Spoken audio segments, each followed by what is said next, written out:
This news update is brought to you by Desi Swag. Netherland में Pakistani dresses और Indian fashion का नाम Desi swag.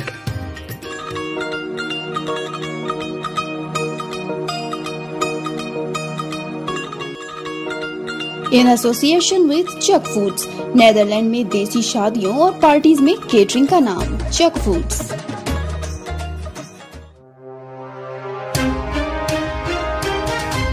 अस्सलामुअलैकुम, मैं हूं अमरीन अली और आप देख रहे हैं वॉइस ऑफ उर्दू। नाज़रीन, सुन्नत इब्राहिमी की अदायगी के लिए सऊदी अरब में जानवरों की खरीदो फरोख्त का सिलसिला ऑनलाइन जारी। जानवरों की मंडियां तो सजी, लेकिन कोरोना वबा की वजह से लोगों की कलील तादाद ने ही मंडियों का रुख किया। मजीद तफसीलात देखते हैं सऊदी अरब से हमारे नुमाइंदे आइए हाजी की इस रिपोर्ट में। सुन्नत इब्राहिम की अदायगी के लिए सऊदी अरब में भी जानवरों की मंडियां सज गईं। कोविड-19 की वजह से सऊदी हुकूमत ने बेहतरीन इंतज़ामात किए हैं, लेकिन फिर भी लोग ज़्यादातर ऑनलाइन कुर्बानी की बुकिंग को तरजीह दे रहे हैं, जिसकी वजह से इस मरतबा मंडियों में रश बहुत कम दिखाई दिया गया।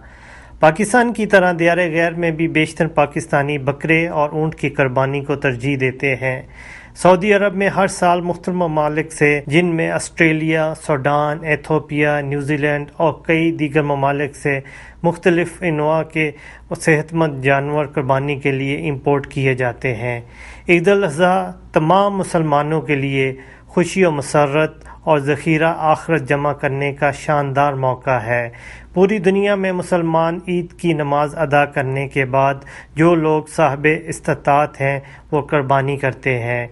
ईद से चंद दिन पहले जानवर ख़रीदना, इसको कुछ दिन साथ रखना और फिर ईद पर इसको ज़बह करके कुर्बान करना, इसका गोश्त बांधना और इससे ख़ुद मज़े के खाने बनाकर खाना ईद उल अज़हा का एक ऐसा जज़ू है जिसमें छोटे और बड़े बहुत शौक़ से शरीक होते हैं।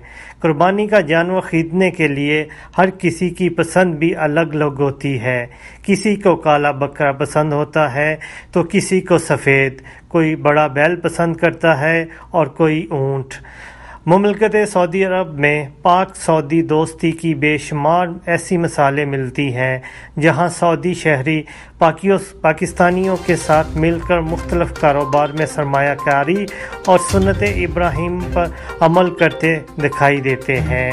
मज़ीद खबरों के लिए विजिट करें हमारी वेबसाइट www.voiceofurdunews.nl या फेसबुक पेज पर क्लिक करें। इसके अलावा आप हमारा यूट्यूब चैनल भी सब्सक्राइब करके मज़ीद वीडियोस देख सकते हैं। देखते रहिए वॉइस ऑफ उर्दू।